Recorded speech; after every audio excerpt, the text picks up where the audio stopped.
ሰላም እንዴት ናችሁ? እንግዲህ በ58ኛው እና በ59ኛው ቪዲዮ ላይ እንዳልኩት ምንም እንኳን አቶ መለስ በወረቀቱ ላይ ሶስተኛውን ምዕራፍ ማለትም ማርኬት ፌለር ኢን ዴቨሎፒንግ ካንትሪስ የሚል ወይም በአማርኛ ስንመልሰው የገበያ ክፍተት በታዳጊ ሀገራት ውስጥ በሚል ርዕሱን ከማስቀመጥ ያለፈ ነገር ምንም ባይሉም ርዕሱን ብቻ አስቀምጠው ነው እንዳልኳችሁ መጀመሪያ ላይ እንግዲህ ወረቀቱን መዳሰስ ጀምር ወይም ወረቀቱን መገምገም እና በሱ ላይ ሂስ ማቅረብ ወይም ክሪቲክ ኤንድ ሪቪው ማድረግ ስጀምር እንዳልኩት ጽሁፉ ያልተሟላ ነው። በውስጡ ክፍተቶች አሉት። ነገር ግን ክፍተቶቹን መሙላት የሚቻል ናቸው። ይሄን ያህል ማለት ምክንያቱም ዋናው የእሳቸው አስተሳሰብ፣ የእሳቸው ኢንፍሌክሽን፣ የእሳቸው የሪሰርች ኮንትሪቢዩሽን ወይም የእሳቸው ሊሉት የፈለጉት ነገር ነው ዋናው ጠቃሚው እንጂ ሌላው ማለት የተነሱበት የአስተሳሰብ ፍሬምወርክ ኦልሬዲ የሚታወቅ ስለሆነ እነዛን ማለት አሁን ባለንበት እንግዲህ መረጃ ዘመን በጉግልም በኤአይ መሙላት ቀላል ነው ብዬ ነበርና ምንም እንኳን ባይሉትም የገበያ ክፍተት በታዳጊ ሀገሮች ውስጥ ያለውን እንድምታ ማለት የሚታወቅ ስለሆነ የተጻፈ ስለሆነ በብዙ ሰዎች ሪሰርች የተደረገ የተጻፈ የተቀመጠ ስለሆነ እሱን ማቅረብ ይቻላል። ስለዚህ እሱን ላቅርብላችሁ ነው። ይህንን ለምንድን ነው ማድረገው? እርሳቸው ያልጻፉት ነገር ላይ ማለት እሳቸውን አስተሳሰብና የእሳቸውን አቅጣጫ የፖሊሲ አቅጣጫ ማለት ምንድን ነው ገመግማለሁ፣ እሱን ላይ ሂስ አቀርባለሁ ብለህ ማለት ባልተጻፈ ኢንፎርሜሽን ላይ ለምን እንዴት ሂስ ማቅረብ ይቻላል ለሚለው አንደኛ እኔ እንግዲህ ሀሳቤ እንዳልኳችሁ ዝም ብሎ ሂስ ማቅረብን ብቻ አይደለም። ነገር ግን በሀገራችን የገበያ አስተሳሰብ የዘመናዊ ኢኮኖሚ አስተሳሰብ እንዲሰርጽም ከመፈለግ ነው። ማለት ይሄንን ጠቅላላ መጽሐፉንም የጻፍኩበት ይሄንንም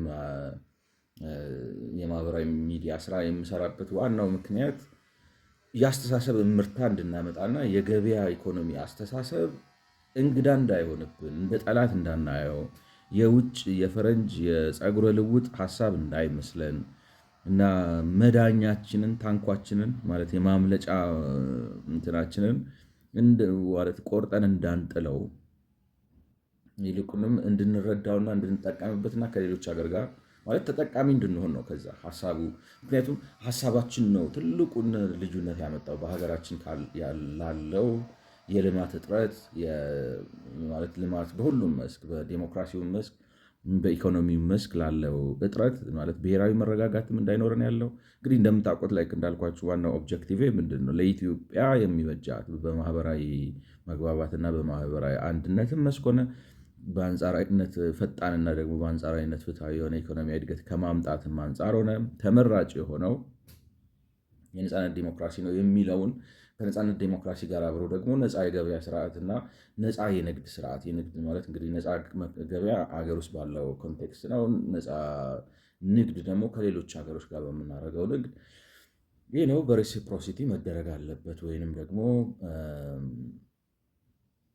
ማለት እንዳደረጉብን እያደረግን ማለት ነው። በእንደዚህ አይነት መልኩ ከፈቀዱልን እየፈቀድንላቸው አብረን መስራት አለብን በሚለው እሳቤ ነው ሀገራችን ልትለወጥ የምትችለው ነው የምለውና ስለዚህ እሳቤ ፍላጎቴ አንዱ የአቶ መለስንም ሆነ ከዛ በፊት ማርክሲዝምን ሳነሳ ዝም ብሎ እንደው ለማየስ ነው ክሪቲክና ሪቪው ለማቅረብ ብቻ ሳይሆን አስተሳሰብ ለውጥ እንድናመጣ ስለ ገበያ ኢኮኖሚ እንድንረዳ እንግዲህ እና ያንን በሳይንሳዊ መልኩ ኦፍኮርስ ገበያ አለ፣ ላይክ ነው ሱቅ አለ፣ መርካቶ አለ፣ ሞሎች አሉ፣ ኢኮሜርሶች አሉ ምናምን ግን ከዛም በላይ ነው የገበያ አንደርስታንዲንግ። ስለዚህ ገበያን በሳይንሳዊ መልኩ ተረድተነው እንደ ሀገራዊ ሀብት እንድንከባከበው፣ እንድናሳድገው፣ እንድንጠቀምበት ነው አንዱ ሀሳቤ። ሁለተኛ ግን በእንግዲህ የገበያ ውድቀት የሚለው እሳቤ ምንም እንኳን አሁን ስፔሲፊካሊ ሜንሽን ባያደረጉትና ባያነሱትም የገበያ ውድቀት የሚለው እሳቤ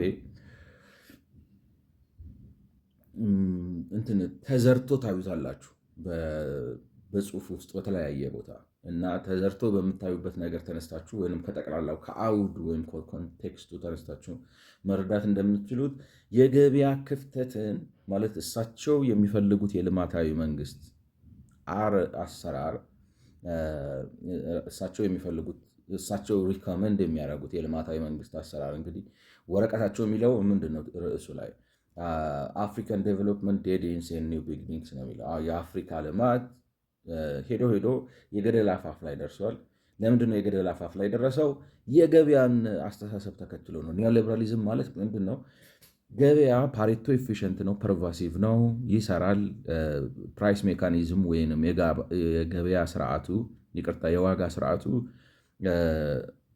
እስከሰራ ድረስ በቃ ወደር አልባ የእድገት አምጪና የሀብት አከፋፋይ ነው የሚል ነው። እድገት ያመጣል።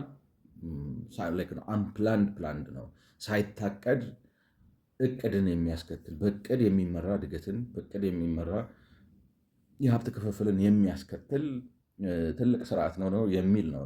ያንን አስተሳሰብ እየተከተሉ ነው አፍሪካኖች ሄደው የገደል አፋፍ ላይ ደረሱት። ስለዚህ ከዚህ እንዲያውም በአቶ መለስ ይሄ የጣን ልጅ ማታ ማታ ሲተኛ በተረት የሚነገረው ነገር ነው ብለው እስከ ማጣጣል ነው የሚደርሱት።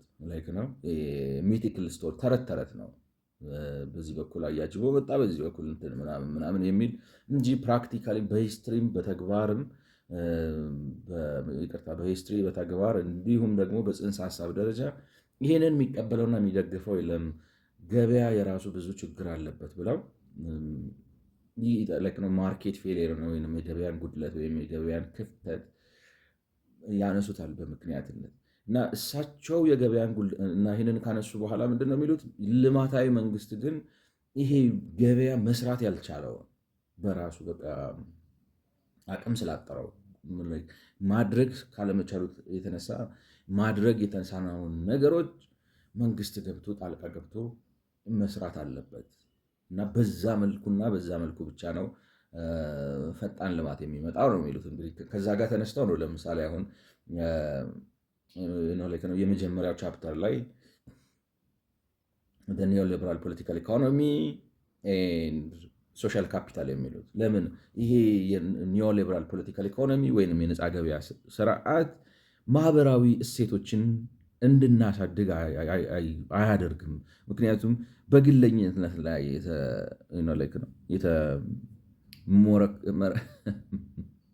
የተመረኮዘ ነው። በግለኝነት ላይ ይሄ ራሽናል አክተርስ ቴሪ የሚባለው ነገር ሰዎች ጥቅማቸውን ከጉዳታቸው አመዛዝነው የሚጠቅማቸውን ነገር እየመረጡ የሚሄዱና የሚጎዳቸውን የማያስደስታቸው ወይም ደስታቸውን እያጨመሩ ሀዘናቸውን ለመቀነስ የሚሰሩ ስለሆነ በባህሪያቸው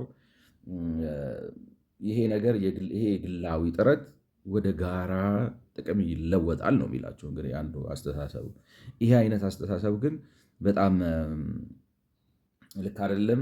ማህበራዊ እሴትን፣ አብሮ መኖርን፣ መከባበርን፣ አብሮ መስራትን፣ ወንጀል መጸየፍን እነዚህ ነገሮች አያመጣም ነው ለምሳሌ የሚሉት ማለት ነው። ስለዚህ ለእሳቸው ገበያ በቃ ይሄ በንትን ነው ያሉት። ገብቷችኋል? ዓለም ተለውጦ ይሄ ቀልድ ሰምታችሁ የምታውቀው ከሆነ አላውቅም።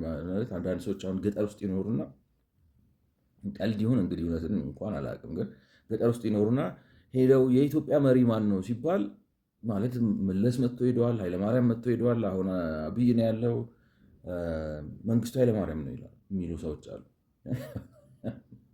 እና እኔ አሁን እነ ዶክተር ብርሃኑና አቶ መለስ እንደዛ አይነት ነው። ገብቷቸዋል። ሌላ ዓለም ውስጥ ነው ዓለም ያለው ነገር ሁሉ ተቀይሮ ተለውጦ ሌላ ነገር ያለው። እነሱ መንግስቱ ኃይለማርያም ነው እኮ ነው እስካሁን ቁጭ ብሎ ምናምን በዛ ነው የሚያስቡት። እና ገበያን እንደዛ ነው የሚረዱት። ገበያ ይሄን አያመጣ የሚሏቸው አሁን ችግር አለው በሚል እሳቤ ነው። እንደገና ሁለተኛው ቻፕተር ላይ ብላክ ቦክስ ኦፍ ዴቨሎፕመንት ሲሉ ገበያ የኒዮሊበራል ፖለቲካል ኢኮኖሚ አስተሳሰብ ይሄ ብላክ ቦክስ ወይም ጥቁሩን ሳጥን ውስጡ ማለት ጥቁር ማለታቸው ወይም አባባሉ ጥቁር የሚለው ነው እንትን ነው ኦፔክ ስለሆነ ውስጡን ማየት አይቻልም ለማለት ነው። እና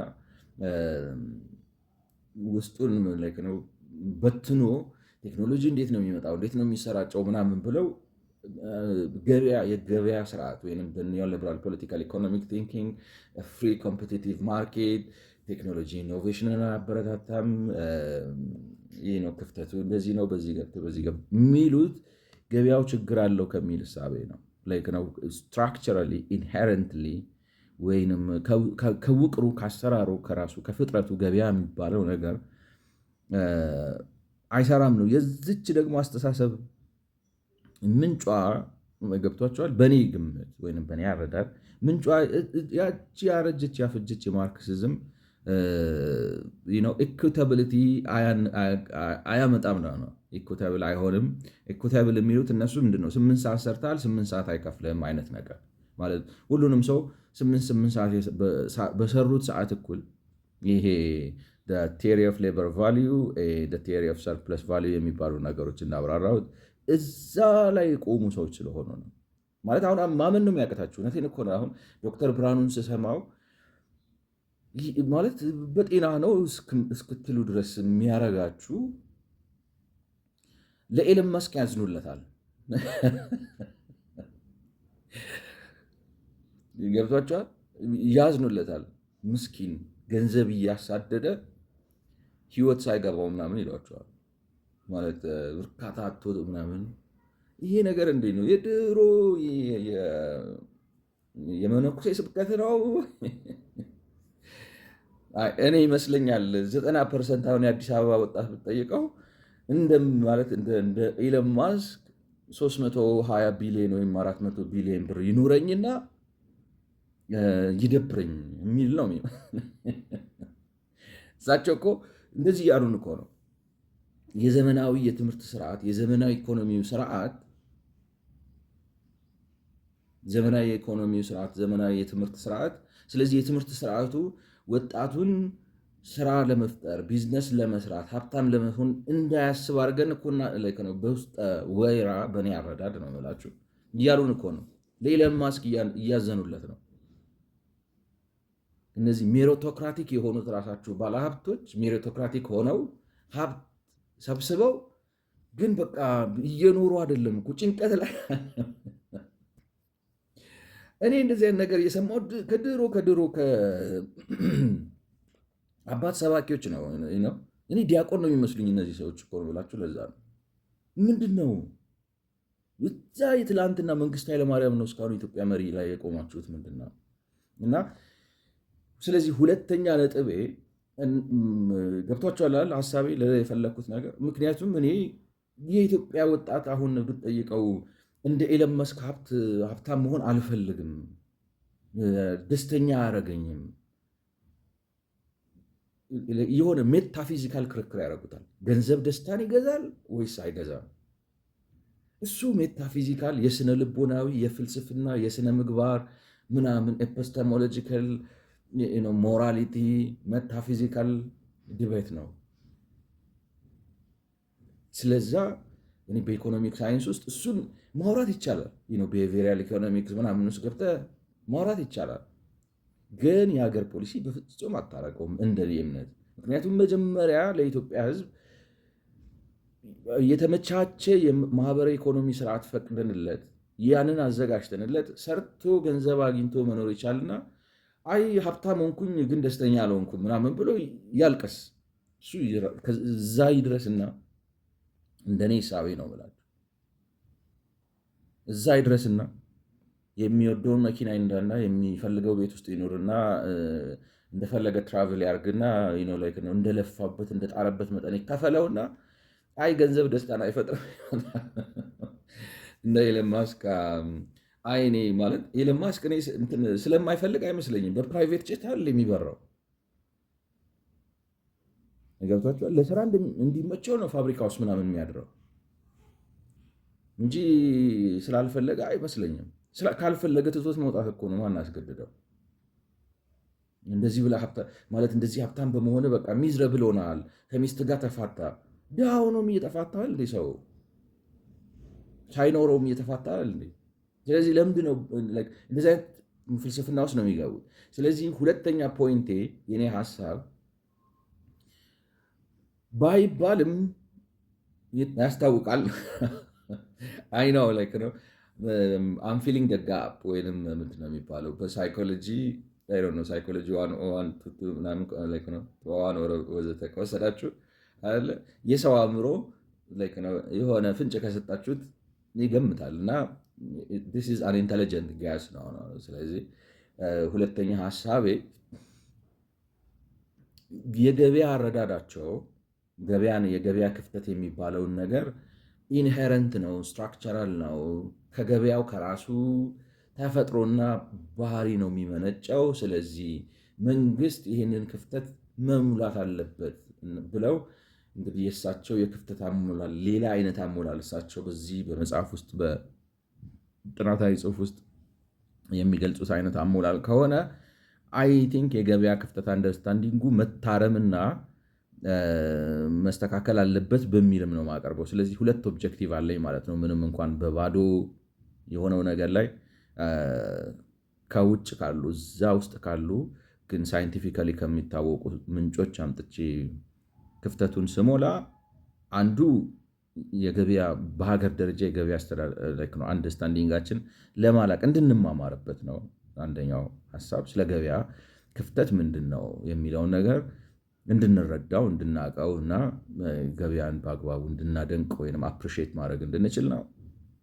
ሁለተኛው ሀሳቤ ግን እኔ ሲመስለኝ አቶ መለስ እና እንግዲህ እነ ዶክተር ብርሃኑ አይነት ሰዎች ለነ ኤለን መስክ የሚያዝኑ አይነት ሰዎች ስለሆኑ ገብቷቸዋል። ሀብት ፈጥሯል ግን ደስታን አልፈጠረም አይነት ነገር ይሄ የመነኩሴ ነገር ነው። ይሄ መንግስቱ ኃይለማርያም ነው ኢትዮጵያ ርዕሰ ብሔር በዚህ ዘመን ቁጭ ብለን እንደማለት ነው ብዬ እሱን እንግዲህ ለማየስ ነው ማለት ነው።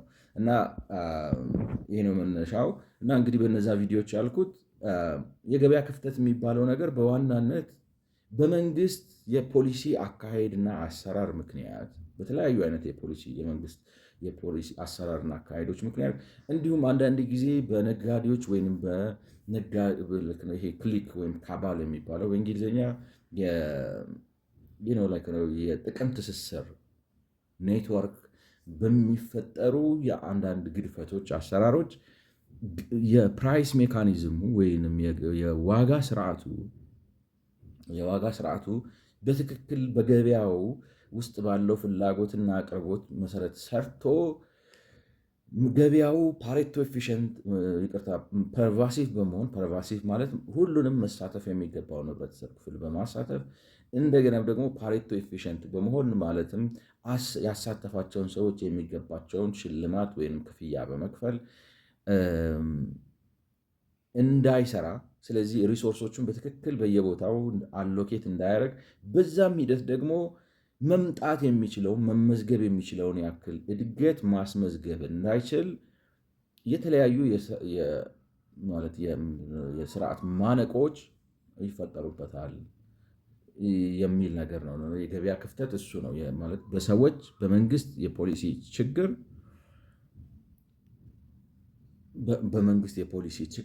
እና ደግሞ በጥቅም ቡድኖች ትስስር ያሰራር ልምድ። ለምሳሌ ተወዳዳሪ አናስገባም ብለው የሆኑ ሰዎች ተጠቃቅሰው፣ ምክንያቱም ተወዳዳሪ ሊመጣ ሲል ላይ የተለያየ ነገር ሊያደርጉ ይችላሉ። በግልጽ የሚደረጉ በህቡ የሚደረጉ ነገሮች አድርገው ተወዳዳሪ እንዳይገባ ሲያደርጉ ተወዳዳሪው ለመወዳደር ሲል ዋጋ ሊቀንስ፣ ጥራት ሊጨምር ይችላል። ያንን ያስቀሩታል። ያን በማድረጋቸው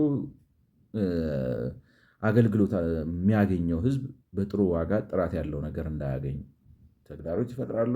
በዛም ደግሞ ለምሳሌ ያ ተወዳዳሪ ቢገባ የስራ ዕድል ይፈጥራል፣ ወዘተ የስራ ዕድል ይፈጥራል። ኢኮኖሚ ላይ ቤት ይከራያል ወይ ቦታ ይገዛል፣ ሰዎች ይቀጥራል፣ ብዙ ነገሮች ያደርጋል፣ ግብር ይጨምራል። እነዚህ ነገሮች እንዳያደርግ ያንን ሰውዬ ያስቀርቷል። እና የገበያ ክፍተት የሚባለው ገበያ ውስጥ ያሉ በመንግስት አሰራርና በጥቂቶች ማለት በጥቅም ቡድን ትስስር የሚፈጠሩ ማነቆዎችና የኢኮኖሚውን አሰራር ተጽዕኖ የሚያደርጉበት ነገር ናቸው እንጂ ኢንሄረንትሊ አቶ መለስ እንደሚመስላቸው ገበያ የሆነ ቀዳዳ አለው እና ያ ቀዳዳ እንዳያፈስ እንበይደው ነው። መንግስት ያን ቀዳዳ እየተከታተለ መበየድ አለበት የሚል ነው የሚመስለው። ኖ መንግስት መበየድ ሳይሆን ገበያውን ማሳደግ ነው ያለበት። እና ደግሞ ለማሳደግ ሲገባም በጣም በጥንቃቄ መሆን አለበት። ምክንያቱም በጣም በጥንቃቄ መሆን አለበት። ምክንያቱም አላዋቂ ሳሚ ሆኖ ንፍጥ እንዳይለቀልቅ ማለት ነው። እንግዲህ ጊዜው በዚህኛው ቪዲዮ ከበቃኝ በኋላ ላይ ወደ ሴራሊዮን ምሳሌ ያቀርባል። አሁን ያ የጠቀስኩላችሁ ማለት አንደርስታንዲንግ ማርኬት ፌሪየር ኢን ዴቨሎፒንግ ካንትሪ ኮንቴክስት የሚለው እና አሁን ዋቢ አድርጌ የማቀርብላችሁ ሳይንሳዊ ጥናታዊ ጽሁፍ የሴራሊዮንን ኬዝ ያቀርባል። እንዴት አሁን በሴራሊዮን ማለት የተለያዩ መንግስታት ከጊዜ ወደ ጊዜ የመጡ ገበያውን እንዴት አድርገው እንዳኮላሹት ይነግራቸዋል ማለት ነው። ላይክ ነው እንዴት አድርገው ማለት ሰባብረው እንደጣሉት ያብራራልና ጣልቃ ገብነቱ ወይንም በሌላ አማርኛ የገበያ ክፍተት ችግር የሚፈታው ገበያውን በማሳደግ ነው እንጂ የመንግስትን ጣልቃ ገብነት በማሳደግ አይደለም። ወይንም በመንግስት ጣልቃ ገብነት ስም የተለያዩ ለምሳሌ የኢትዮጵያን አሁን ለምሳሌ የምንለው ምንድን ነው? የኢትዮጵያን ባንኮች አሳድገን ለማሳደግ ብለን ነው አይደለም? ሀገራዊ የባንኪንግ አቅማችንን ለማሳደግ ብለን ነው የኢትዮጵያ ባንኪንግ ሴክተሩን ለኢትዮጵያውያን ብቻ ምን ተውላቸው። ገብቷቸዋል። ግን ማለት የመንግስት ፖሊሲ አማካሪ ግን ምንድን ነው እነዛን ብትከፍቱላቸው ሰውየው ኢንቨስት ያደርጋል። ምን ችግር አለው? ነው ብዙ አይነት ሜካኒዝም አለ። አሁን ሀሳቡ ምንድን ነው? የኢትዮጵያ የሀገር ውስጥ የባንኪንግ አቅም ለማሳደግ ብለን ነው የምናጥረው፣ ሌሎች ተወዳዳሪዎች እንዳይገቡ እና ኮንትሮል እንዲሰጠን ከዓለም አቀፍ የገበያ ስርዓት ጋር ኢንትግሬት ካደረገ አብረን እንወድቃለን፣ እንጠፋለን፣ ወዘተ ወዘተ ምናመጣቸው እና ደግሞ እውቀቱም የለንም፣ ሬግሌት ልናደርጋቸው አንችልም ምናምን ነው የሚቀርቡ ምክንያቶች አሉ። አንረዳቸውም። ቢት አድቫንስድ እኛ ገና በዲፕሎማ ነው ኦፕሬት የምናደርገው። እነሱ ከማስተርስም አልፈው ፖስት ዶክተራል በሱ ነው ኦፕሬት የሚያደርጉት። ስለዚህ በዲፕሎማ እውቀት ፖስት ዶክተራል ላይ የተለያየ ፋይናንሻል ኢንስትሩመንት ፋይናንሻል ኢንጂነሪንግ የሰራ እያመጣ ገበያ ውስጥ ኢንትሮዲውስ የሚያደርገውን ሰው ሬግሌት ማድረግ አንችልም። ብሔራዊ ባንካችን ገና ጮርቃ ነው አይነት ነገር ነው። እንደዛ ማለት ከተለያዩት ምክንያቶች አንዱ ነው በላችሁ። የተለያዩ ችግሮች አሉብን ብለን ነው የምንዘጋው።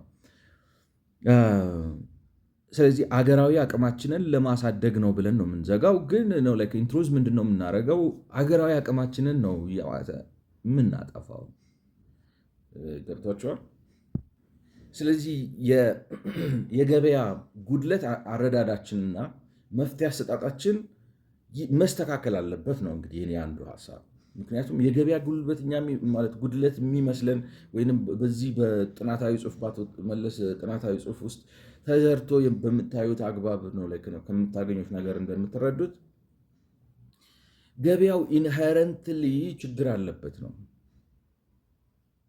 እንዲያውም የነፃ ገበያ አስተሳሰብ ከልማት ጋር በፍጹም እኮ ማሄድ ነገር ነው ይላቸዋል። እና ኖ ሳይንቲፊክ የሆነው የገበያ ጉድለት በነገራችን ላይ ቤትም ሀገር አለ፣ ግን የመንግስት ችግር ነው።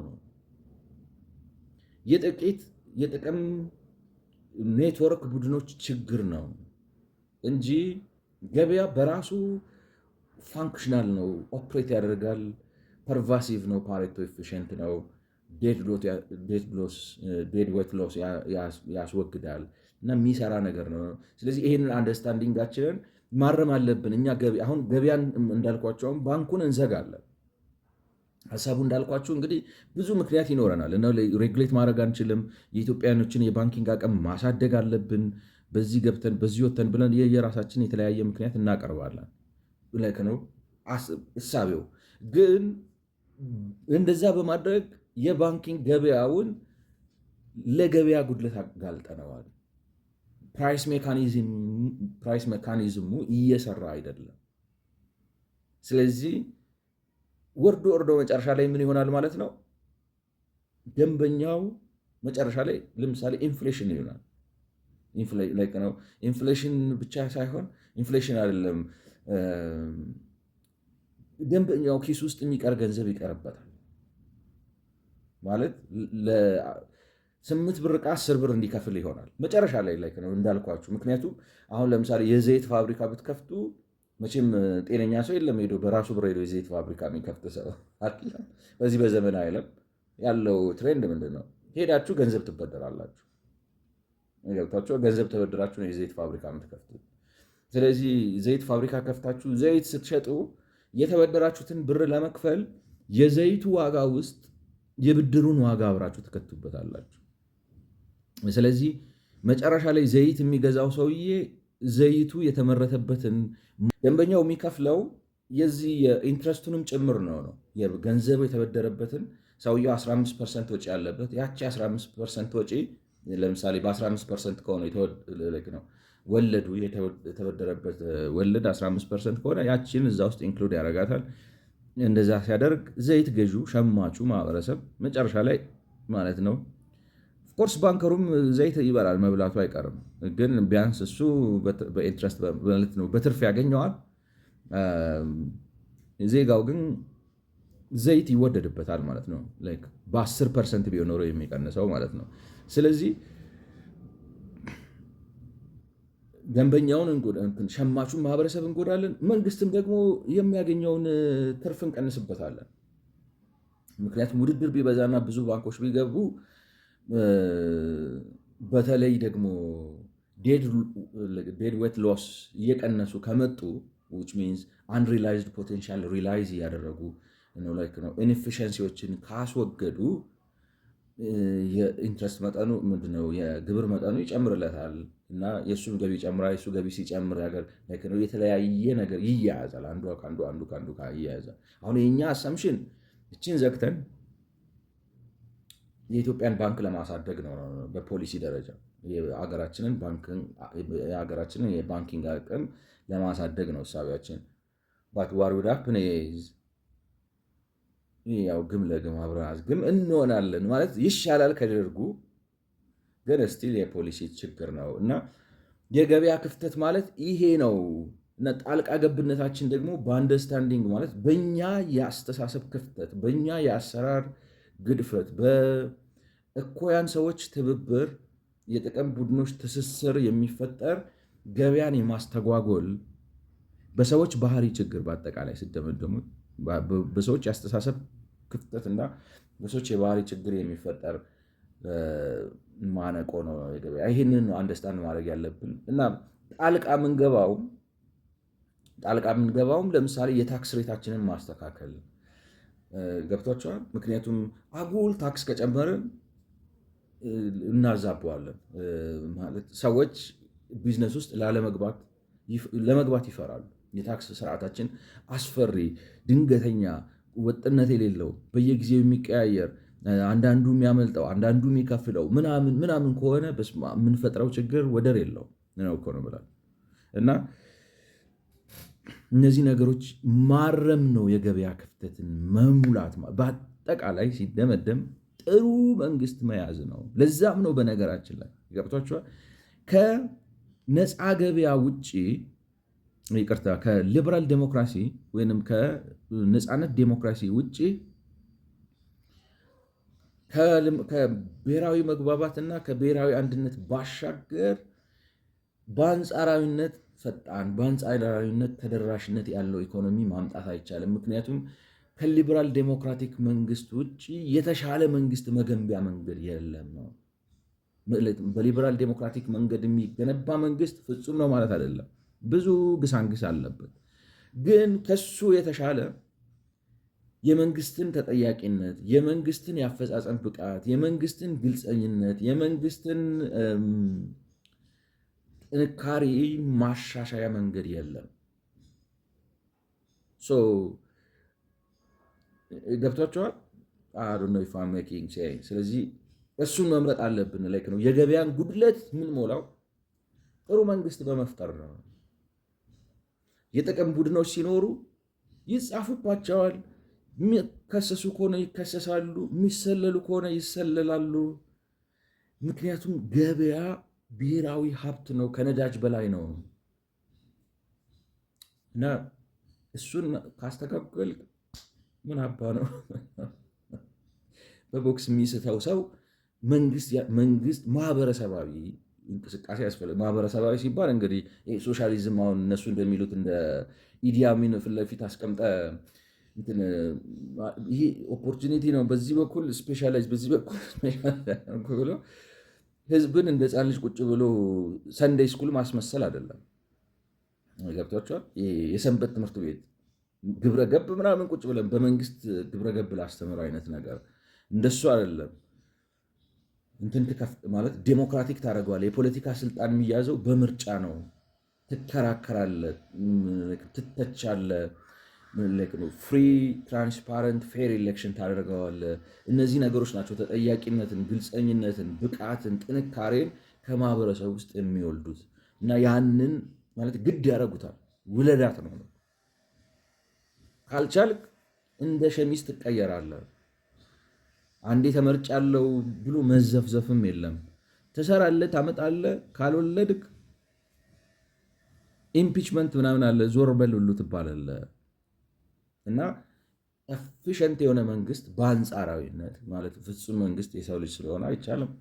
በአንጻራዊነት ግን የተሻለ መንግስት። ስለዚህ የገበያን ክፍተት በዛ መልኩ ነው አንደርስታንድ ማድረግ ያለብን እንጂ አሁን መለስ የሚሉት እንበይደው ነው። ምንድነው የምትበይደው? እየበየድክ የምታደርገው ምንድን ነው? የሆነ ነገር ስትበይዱ እኮ እያጠበባችሁት ነው። የባሰ ምህዳሩን አጥበበ የሌባ የዘራፊ የሙሰኛ የጥቅመኛ የእውር የነብሰ ገዳይ በምንድን ነው የሚባለው አይነት ቡድን ነው የምትፈጥረው።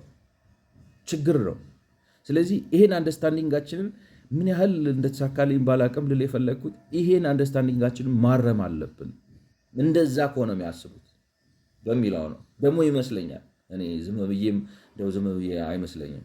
እንደዛ ነው። እና ምን ይላል አሁን እንትኑ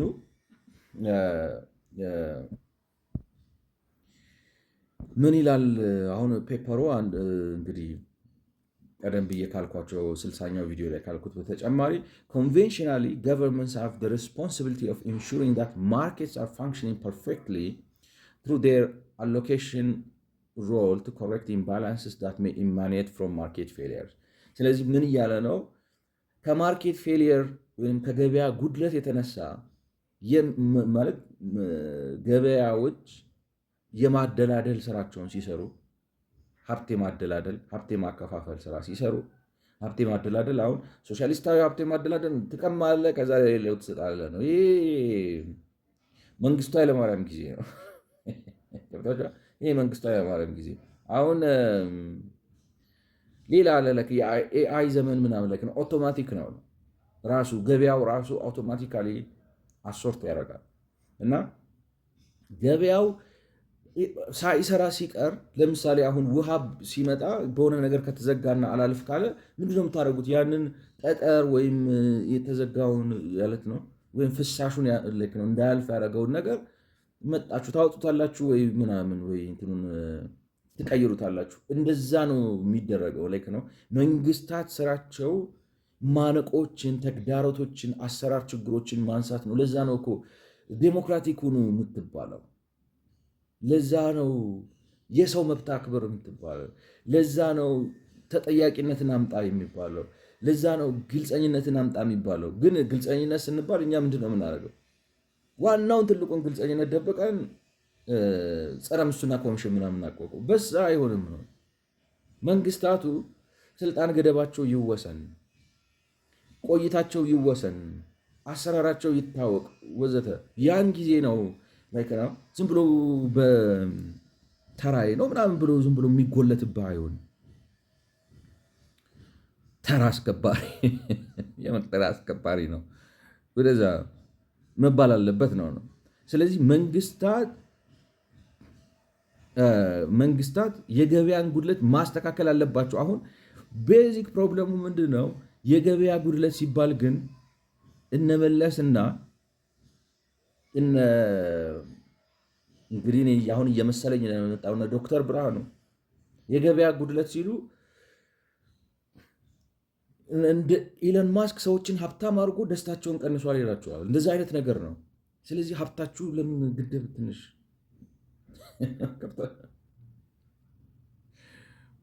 አንተን ብር የምታደርግበት አታል ምናምን ይሏቸው። እንዴት ነው የሀብት ስርዓቱ ራሱ እንዴት እንደሚሰራ አይገባም። ላይ የሚያውቁትም እኔ ይገርመኝ። የት ነው የምትኖሩት? እኔ ከአሜሪካ ነው የመጡት፣ ከአሜሪካ ግቢ ነው ያስብላል። ምክንያቱም አሁን ኤለን መስክ ጋር ብትሄዱ ኪስ ውስጥ ስንት ብር ሊሆን ይችላል? እንደዚህ እኮ አይደለም የአሜሪካ ሀብታም ባንክ። አሁን ኤለን መስክ 420 ቢሊዮን ዶላር አለው ወይም 380 ቢሊዮን ዶላር በስሙ አለው ሲባል እኮ ባንክ አካውንት አስቀምጡ ምን ላድርገው ወይም ብር ብሎ እኮ እያሰበ አይደለም። ኢትስ ኢንቨስትድ ኤቭሪዌር። ቴስላ ውስጥ፣ ትዊተር ኤክስ ውስጥ፣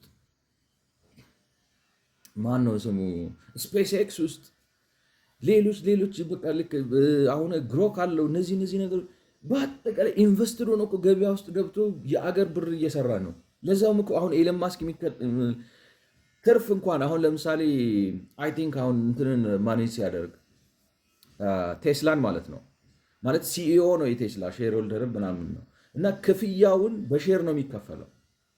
ሼሩ ነው የሚጨምረው ማለት አሁን ክፍያ በአመት በምናምን ሲከፈለው ኢንካሽ አይደለም የሚከፍሉት፣ የሼር መጠኑን ነው የሚያሳድጉለት እና እንደዛ በማድረጉ ታክስ አይከፍልም ምናምን ተብሎ እንዲያውም ክስ ሲቀርብበት ነበር። ክስ ስላችሁ የፍርድ ቤት ክስ ሲሆን ዝም ብሎ ውንጀላ አላለም። ይሄ ዝም ብሎ ነው አታክ እና ምን ልላችሁ ነው አሁን ኢለን ማስክ 400 ቢሊዮን ምናምን ብር ቢኖረውም ኪሱ ምናምን አስቀምጦ እኮ በደርግ ጊዜ ናችሁ እናንተ ማለት መንግስቱ ኃይለማርያም ነው የኢትዮጵያ መሪ እስካሁን ይመስላችሁ። እንደሱ አይደለም እኮ ኢትስ ኢንቨስትድ ኤቭሪዌር ማለት ኢንቨስት ብዙ ቦታ ተደርጓል። እዚያ ሼር ሲገዛ ምናምን ሲል እንደዛ ነው እንጂ ኪሱ ውስጥ እንደ አላሙዲ ማታ እየሄደ በየእንትኑ እንደሱ አይነት ሀብታም እዛ ድሮ የወፍጮ ቤት ምናምን ቦርጫም ባለ ሀብት ድሮ ነው የቀረው። ይሄ አዲስ ዘመን ነው። ካፒታሊስት ወርልድ ማርኬት ኢኮኖሚ። ገንዘብ ባንክ ውስጥ ብታስቀምጠው ይሞትብሃል፣ በኢንፍሌሽን ይበላል። they don't want that, they would die. That's what makes them the billionaire that they are. እና የገበያ ክፍተት እነሱ የሚሉት አሁን እንደዚህ ነው። የኢንቨስትመንቱ አሰራር እንትን ችግር ፈጥሮ አይደለም። ሰዎቹ ሀብታም ሲሆኑ እኮ በቃ የሀገር ኢንቨስት አድርገው እንቅልፍ የላቸውም እኮ የሚሰሩት። እንቅልፍ አጡ ብለው ግን ለእነሱ መጨነቅ እኔ ፌር አይመስለኝም። ኢለን ማስክ ሲያሳዝን እንቅልፍ አጣ። ውይ ወንድሜ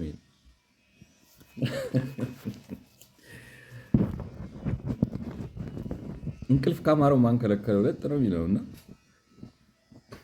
እንደዛ ነው የኛ አንደርስታንዲንግ። እንደዚህ አይነት ችግር አለበት ብለን ገበያውን ገብተን ለመበየድና በመንግስት አቀቶታል፣ በቃ ሊሰበር ነው ሊወድቅ ነው አልቻለም እኮ ምናምን ብለን የራሳችን የሆነ መፍትሄ ለምሳሌ እንዳልኳቸው አሁን ስነ ምግባርን አያሳድግም አይነት ነገር ብለን በእኛ አረዳድ በእኛ ሀገሩ አረዳድ ስነ ምግባርን አያሳድግም ብለን የሕክምና ዶክተሮችን ሰብስበን አትስከሩ ልንል ነው። እንደ ኢዲ አሚን ዳዳ አታብዙ ምናምን ብሎ እንደዚህ አይነት ነው የአክቲቪስት ኢንተርቬንሽኒስት መንግስት አስተሳሰባችን። እንደሱ አይደለም ነው ገበያ ውስጥ በአሰራር ለምሳሌ በህግ በሞኖፖሊ ለምሳሌ ኢትዮጵያ ውስጥ አሁን ቢመጣ የሚልህ የገበያን ጉድለት ወይም ክፍተት ሙላ ለማለት ባንኪንግ ሴክተሩን ክፈተው ነው የሚል። ለምን እንደዛ በማድረግ አዲሽናል ካፒታል ኢንጀክሽን ታገኛለህ። ካፒታል ኢንጀክሽን ስታገኝ ኢንትረስት ሬት ትቀንሳለህ። ኢንትረስት ሬት ስታገኝ እድገት ታፋጥናለህ። ፓሬቶ ኤፊሽንት ይሆናል። ገበያው ኦፕሬት ያደርጋል። የእኛ አንደርስታንዲንግ ግን እንደሱ አይደለም። የገበያውን ክፍተት ለማስተካከል በሩን ነው የምንሰቀው፣ መበየድ ነው። ምንድን ነው እሱ አይደለም ሀሳቤ ግልጽ ከሆነ። ስለዚህ መንግስታት ገበያ ፓሬቶ ኤፊሽንትና ፐርቫሲቭ ሆነው እንዲሰሩ responsible ensuring that markets are functioning perfectly through their allocation role ሲባል እነሱ እንደሆን ድሮም ሰባራ ናቸው፣ አይችሉም። እና እነሱ ማይሰሩትን ስራ ለስራላቸው አይደለም። የፈጠርከው የሙስና ችግር ካለ ጸረ ሙስና አታቋቁም፣ ዴሞክራቲኩን ግልጸኝነት ነው፣ ነፃና ፍትሐዊ ምርጫ በቃ ባህላችን ይሁን። ገብቷቸዋል። ለምንድን ነው ሰው በቃ የፖለቲካ ፓርቲ ውስጥ ከገባ በኋላ ሩጫ በዚህ በኩል ወደ ምናምን ምን ገባው? ለምንድን ነው? ግልጽ ይሁን፣ ይስማ ሰው። አታሎም ስልጣን ላይ ከወጣ የት ይሄዳል?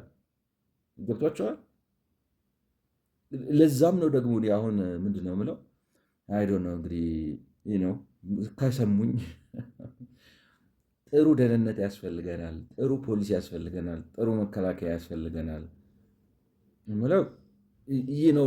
ሰው ይሄ የፖለቲካ ስልጣኑን ርስት እንዳያደርገው ገለልተኛ የሆነ የጸጥታና የደህንነትና የመከላከያ ተቋም ኢንስቲትዩሽን ሆነው የማንም ውርጋጥ መዘወሪያ እንዳይሆን ገብቷቸው።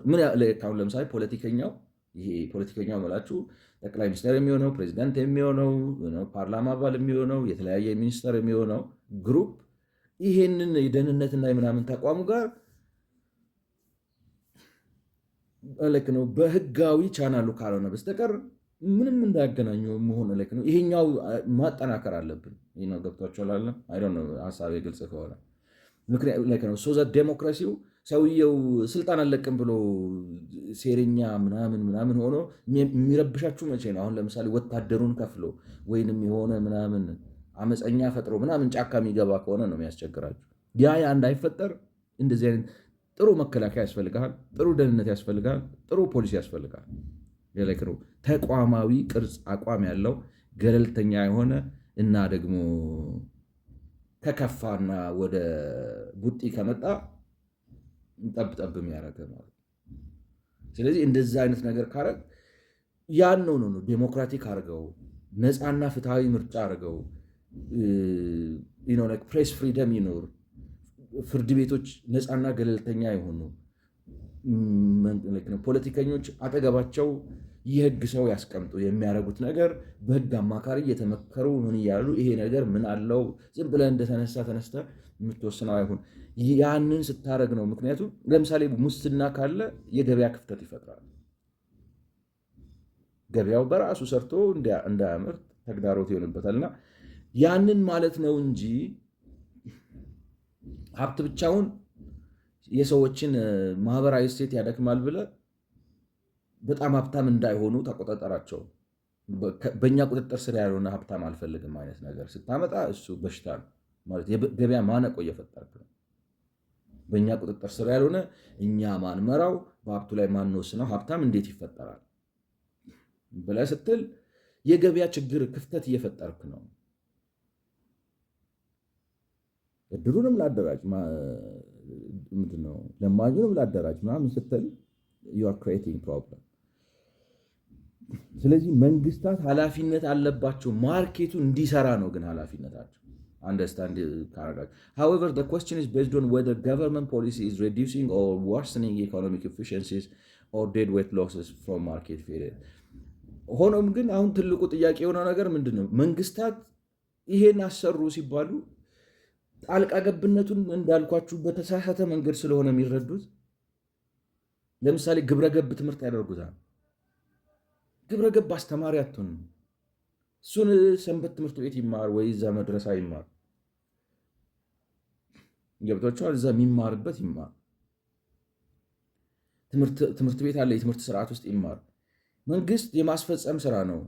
ህግ የማውጣት፣ ህግ የማስፈጸም፣ ህግ የመተርጎም ተብሎ እኮ የሚጠበቅ ነው።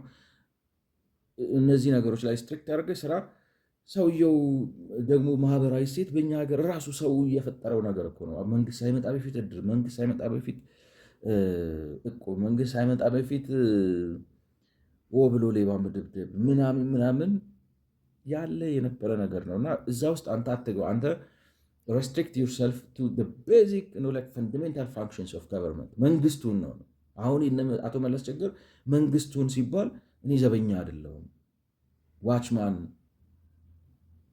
ናይት ዋችማን አይደለሁም፣ የሌሊት ዘበኛ አይደለሁም ይላሉ። የሌሊት ዘበኝነት ካስጠላ መንግስትነት የሌሊት ዘበኝነት ከመሰለ እንትኑን ቆብንና እንትኑን አስረክብና መርካቶ ገብተህ ኦቾሎኒን እየበላ እንትንን ነግድ፣ አትደባልቅብን ነው። ስለዚህ ይህም አሁን የሚለው ምንድነው?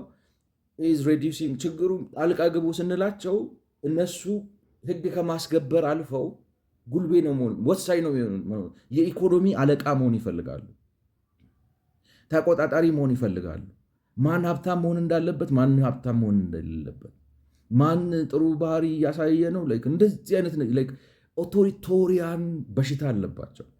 በቃ ስልጣን ገብቷቸዋል። ሰገጤ እኮ ሰገጤ ነው። በቃ እንዴት ብታደርጉት አይመስልም። እና ብዙ ጊዜ ችግር ይፈጥራል። ይህ ደግሞ በታዳጊ ሀገር እንደ አፍሪካ ባሉ ሀገራት ደግሞ የበለጠ ወርስ ነው። ኢን ሰንስ ኢዝ ገቨርንመንት ፖሊሲ ኦፕቲማል ባይ ኤፊሽንትሊ ኮሬክቲንግ ማርኬት ፌሊየርስ ኤንድ ማክሲማይዚንግ ኢኮኖሚክ ዌልፌር። ስለዚህ ዴድ ዌይት ሎሱን አጥፍቶ ኤፊሽንሲውን ጨምሮ የማርኬት ችግሩ የፖሊሲ ጣልቃ ገብነት ያስፈልጋል። ግን አላዋቂ ሳሚ ነው ወይ የሆኑ ያሉት ነው የሚለው አሁን ፔፐሩ። In circumstances where government intervention exasperates inefficiencies or failed at engendering net benefits instead of reducing them, it eventually leads to government failure.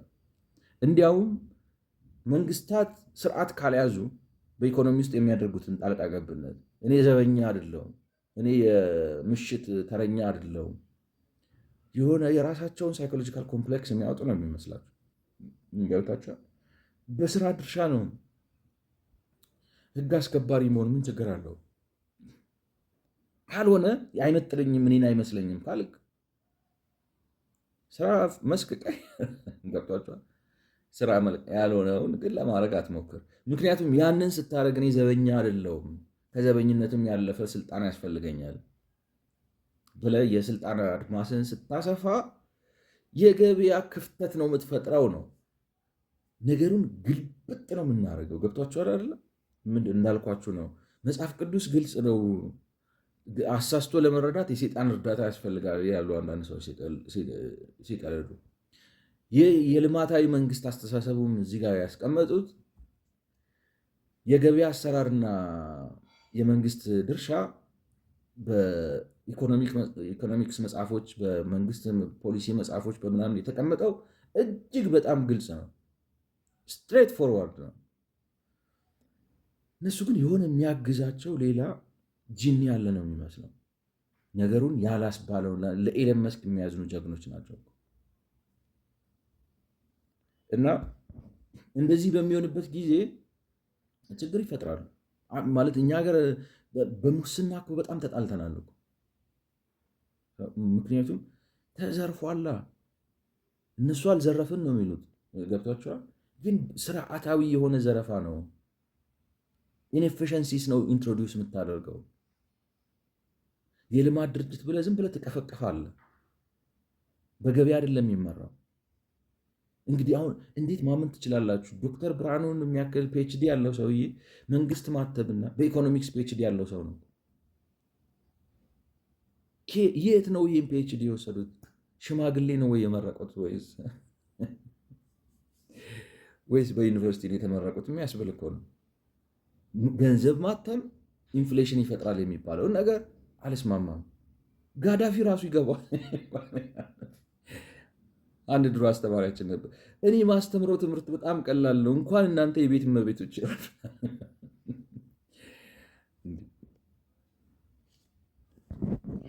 እና ይህ ጋዳፊ ራሱ ይገባዋል እኮ እንኳን እናንተ ማምን የኛ ናችሁ ወይስ ይወለድና እንከፍንከፉ ይሸከመዋል ከነ ድፍድፎ ናችሁብን ነው። እና ምን ይላል? ያባላል። አጋጨን እኮ ሰዎች፣ ጦር አማዘዘን እኮ።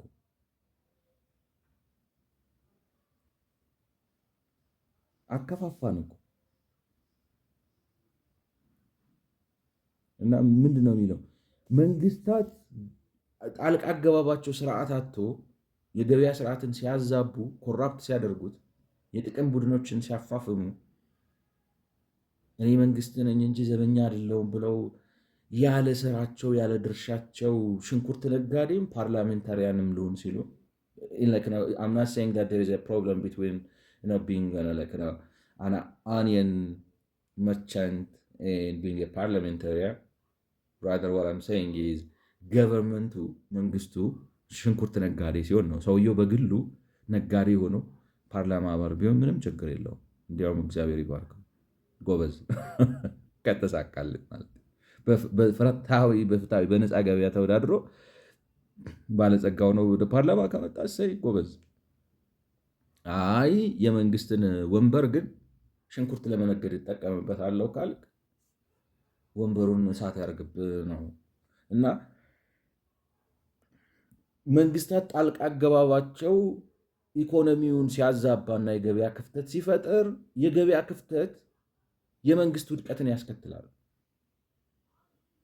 ሲሪየስ ነው። ያጣላል እኮ ገንዘብ ማለት አዋጋን አይመስላችሁም? ጦር አማዘዘን፣ ደም አፋሰሰን፣ አከፋፋን። እኔ እንደዛ ነው የሚመስለኝ። ስለዚህ ሰከን ብንል ጥሩ ነው እንግዲህ እና ዊንስተን የሚባል የገበያ ውድቀት የመንግስት ውድቀት ነው የሚል መጽሐፍ ጽፏል። እሱ ምን ይላል? ዊንስተን believed that market failure should become government priority when the deviation when ማፈንገጡ of actual market performance from its potential trend or equilibrium level is significant. ስለዚህ መንግስት ገበያ ውስጥ ጣልቃ መግባት ያለበት ክፍተቱ በጣም ሲያይል ነው፣ በጣም ከፍ ሲል ነው፣ በጣም ከአቅም ከቁጥጥር በላይ ሲሆን ነው ይላል። አሁን ችግሩ እንዳልኳችሁ ግን ያልተባለ ቢስትን ቤስት ነው ብለን ነው ማይ ቢስት ነው የምንለው። ገብቷችኋል? ቤዚክ አንደርስታንዲንግ ችግር ስላለብን ጣልቃ ገብነት የሚባለው ነገር እኔ ዘበኛ አይደለሁም፣ እኔ የሌሊት ተረኛ ዘበኛ አይደለሁም በሚል ነው። መንግስት የሌሊት ተረኛ ናይት ዋችማን አይደለም በሚል ነው። ኖ መንግስት ህግ አውጪ ነው፣ ህግ አስከባሪ ነው፣ ህግ ተርጓሚ ነው። እነዚህን ፋንክሽኖቹን በዴሞክራቲክ ተጠያቂነት ባለበት፣ ፍትሐዊነት ባለበት፣ ግልፀኝነት ባለበት ድባብ ውስጥ ያደርገው። ስለዚህ ሰዎች ቢዝነስን እንዲሰሩ አጉል ታክስ አይወጣባቸውም። የሆነ የተጠናከረ ስር የሰደደ ምንድነው የሚባለው ስሩ ናይሮቢ ድረስ የሄደ የሙስና ኔትወርክ አይኖርባቸውም ምናምን። የዛን ጊዜ ገበያው ኦፕቲማሊ ኦፕሬት ያደርጋል ነው። ገብቷችኋል? ኦፕቲማሊ ኦፕሬት ያደርጋል። ስለዚህ ባጭሩ መንግስት ጣልቃ ይግባ ማለት መንግስትን ሊብራል አድርገው ዲሞክራቲክ አድርገው እና ጣልቃ የሚገባው እንዴት ነው እንዳልኳችሁ፣ ለምሳሌ ወንጀልን የማጥፋት አቅሙን እየገነባ ወንጀለኝነት የምታጠፋው እንዴት ነው? ጥሩ ፖሊስ በማቋቋም ጥሩ የምርመራ ድርጅቶች በማቋቋም በጣም ነፃና ገለልተኛ ፍርድ ቤት በማቋቋም ጥሩ ህጎች በማውጣት ወዘተ። ያን ጊዜ ነው ጣልቃ ገብነት። ለምሳሌ ሞኖፖሊ ተፈጥሯል ሲባል እንዴት አድርገህ ሞኖፖሊ መስበር እንደምትችል በማድረግ ባንኮችን ስታስገባ የውጮቹን እንዴት አድርገህ ሬግሌት። አሁን የውጭ ባንኮች እኛ ከአቅማችን በላይ ነው፣ አንረዳቸውም። እነሱ ፖስት ዶክትራል ናቸው፣ እኛ ገና በኮሜርስ ዲፕሎማ ነው ኦፕሬት የምናደርገው። ሬግሌት ልናደርጋቸውም አንችልም፣ ያጨረብሩናል ብለህ ከፈራ